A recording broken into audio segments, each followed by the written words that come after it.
Welcome back to Podiatry Marketing. I'm your host, Jim McDannald, joined as always with my trusty co-host, Tyson Franklin. Tyson, how are you doing today? I'm fantastic today, Big Jim. Looking forward to another episode of Podiatry Marketing. Share some wisdom, some of the things we've learnt from our past. Drop some knowledge, huh? Yeah. We've got a microphone now, I could just drop it. I actually have a shirt that's got mic drop. And it's Yeah. dropping a microphone. Yeah. I've never been an opportunity where I've been able to say something that was that profound that you just drop the microphone.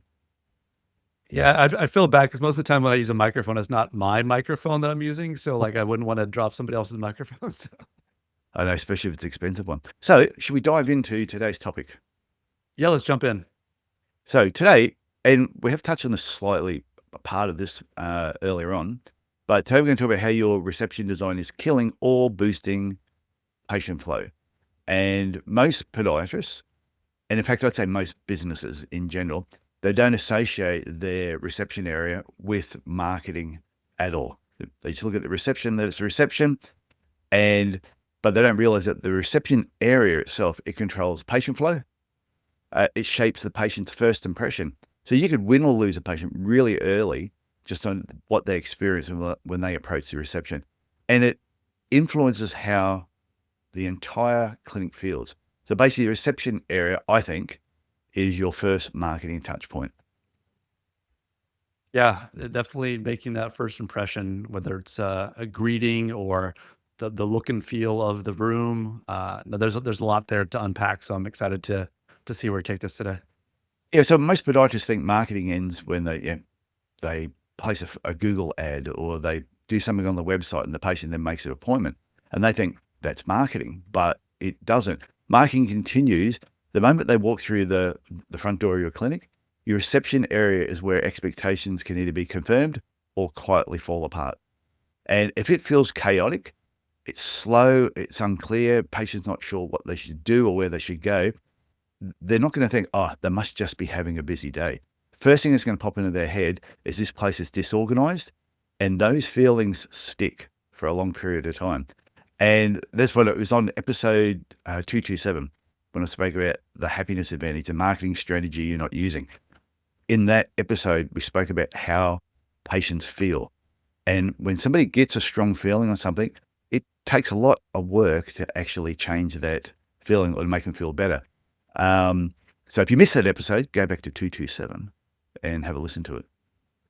I like the point you made there, though. I think it is this kind of handoff of expectations, right? You go from an ad to move to the website into the reception and the front desk area, the reception area. And like, there needs to be a seamless handoff between each of those different kind of experiences for the patient. Because if one's out of whack or one's bad or one's, it really meets their expectations, it can be the difference between like a bad patient experience in the clinic versus something that is kind of a wow experience. So you have not only that there should be pressure feeling like, oh, I don't want to drop the ball, but you have a great opportunity to kind of get people down this course and this path towards being a happy, patient will just, scream your name from the rooftop. So Yeah, well, see, when a clinic runs behind, most people might think, oh, it must be their schedule. They've booked in too many patients, or it's the clinician.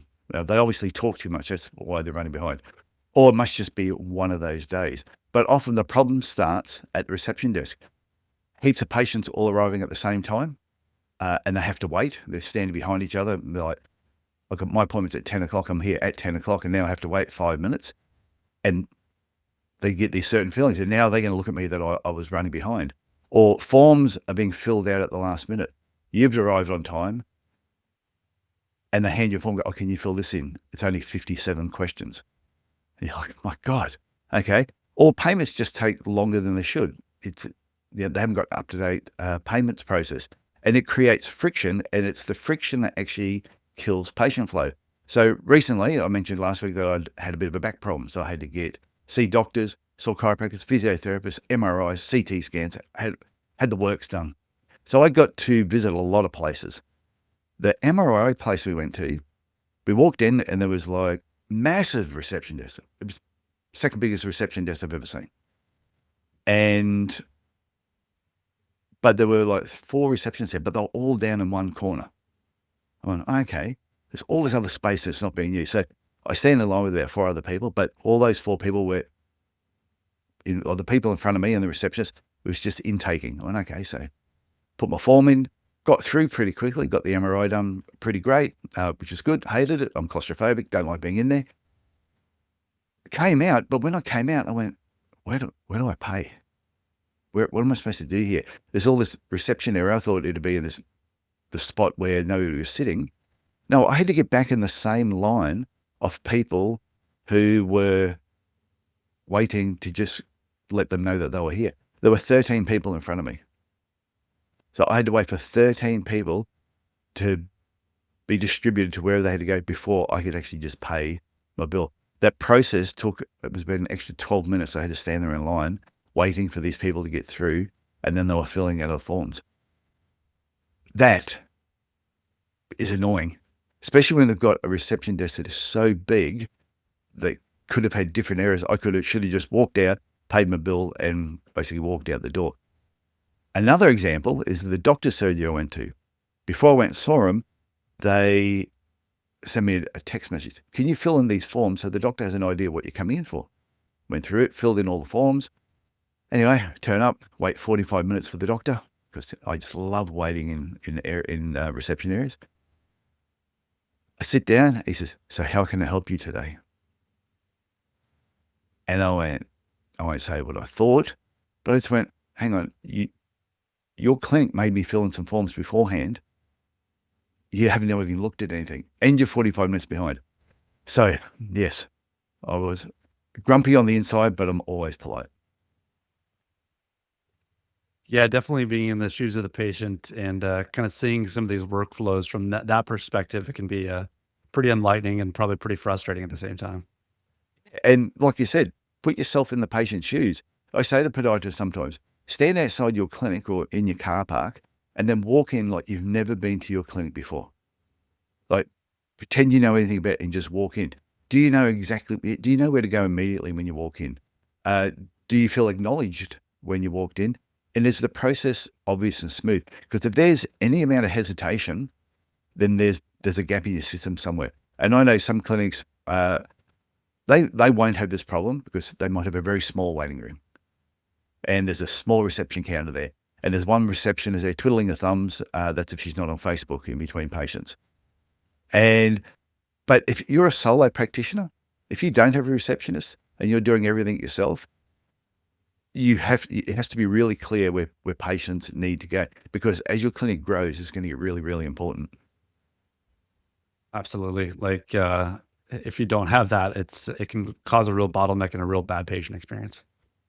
Yeah, and zoning your reception is also helpful. This is where I think the MRI place was letting themselves down, because they had such a large reception area and had 4 receptionists on there. They could have had one just taking the payments at the end, and that would reduce the amount of congestion. Plus, where you walked in was also where people were sitting.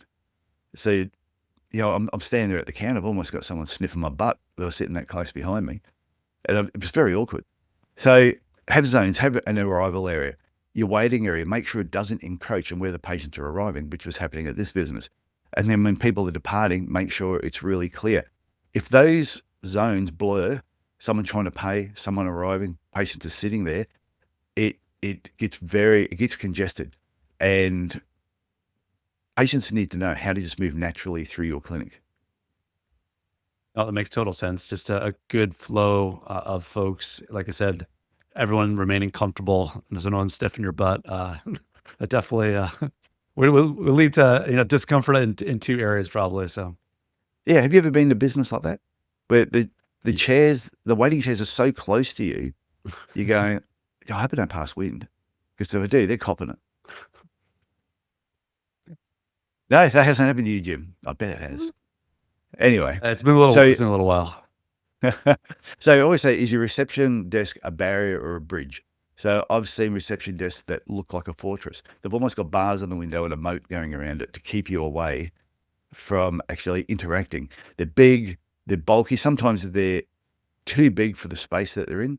And it creates distance between you and the patients, or you and your team. So a reception desk should feel approachable. should be nice and open, but it should function, and it shouldn't be covered in paperwork. It shouldn't be covered in orthotics or where people have dropped footwear off. And I have seen podiatry clinics like that where you look over the front and it's total chaos. No one knows. No one knows what's going on and wonder why things get lost or misplaced. Yeah, I think it's the impression you give as far as, being clean and orderly, can mean a lot to patients as well. To see that things are, operating in a orderly fashion can build confidence and build trust with folks.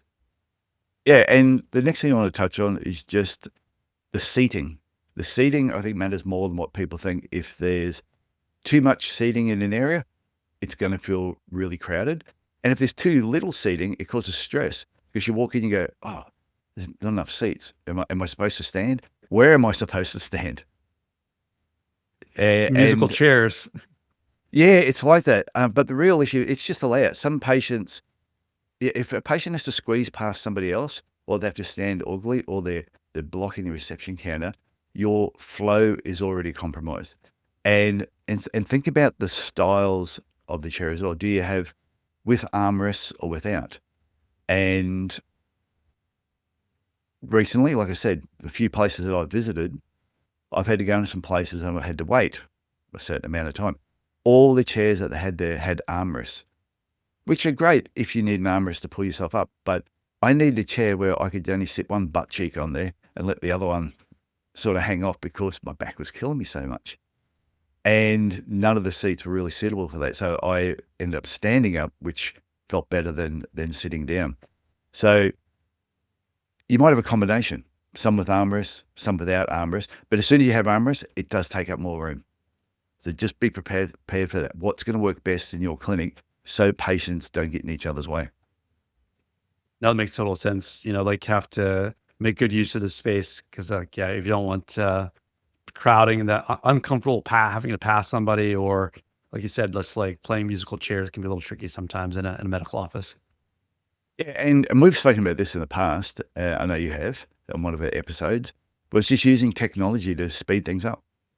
Whether there are online forms, but if somebody's filling in an online form, don't hand them another form when they walk in. Tap and go payments, pre-filled patient details, or even there's a business called Plan 365 where they have memberships. And I've spoken to a couple of podiatrists recently who have been part of their group or have formed their own membership, where patients are paying a certain amount of money per month based on how many visits they're going to have for the year. So when they come in, they just walk in, walk out.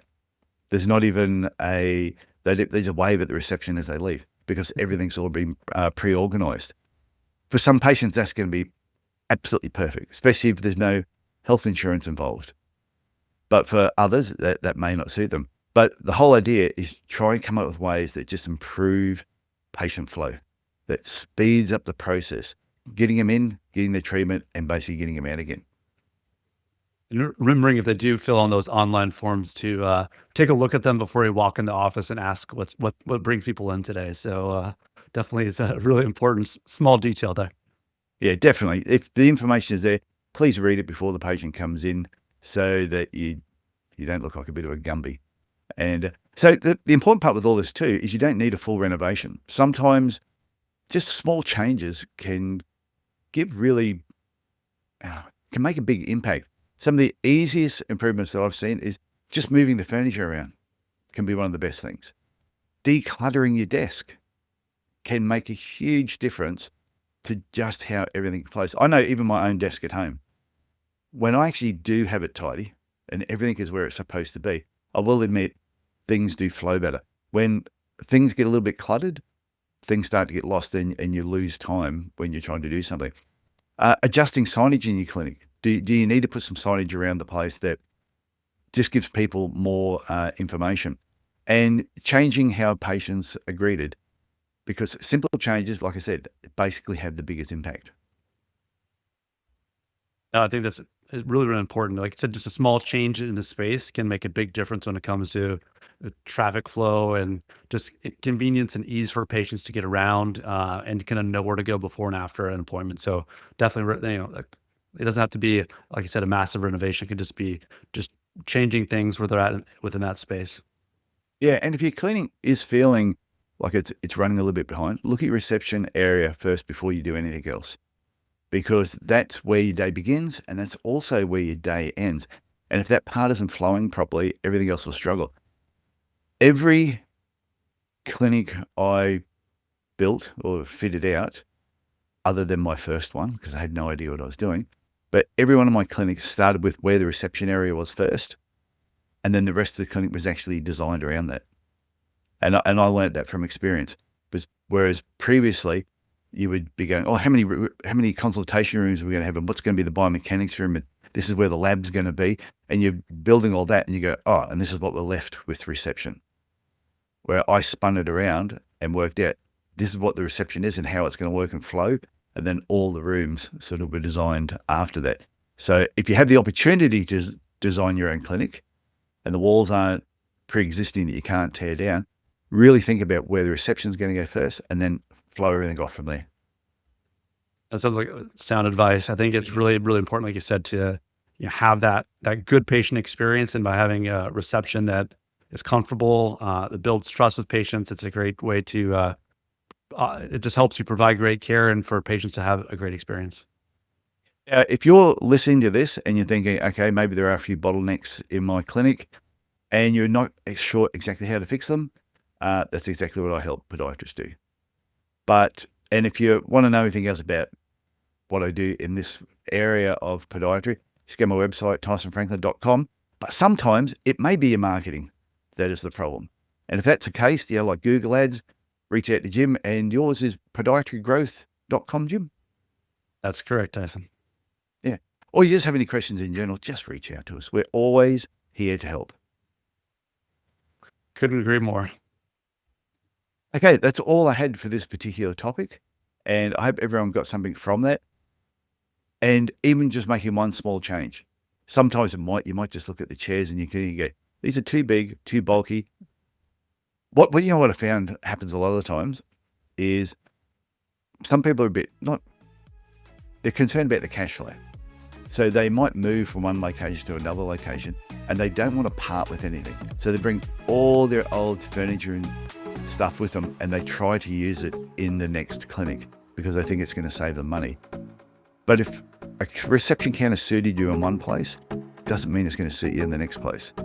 Or the chairs may have been great in one place, replace them if they're not really going to work in the new place. So just keep that top of mind. Yeah, and you got to replace those armchairs with the chairs that don't have arms. So the next time Tyson comes into your clinic, you can just one cheek it there on the chair instead. So, you put them all together and just lie down. That too. If required. Gives you options. Okay, Jim, that's it for me this week. That was great, Tyson. Thanks so much for sharing that information, and I'll talk to you next week, okay? Okay, see you later. Bye. Bye now.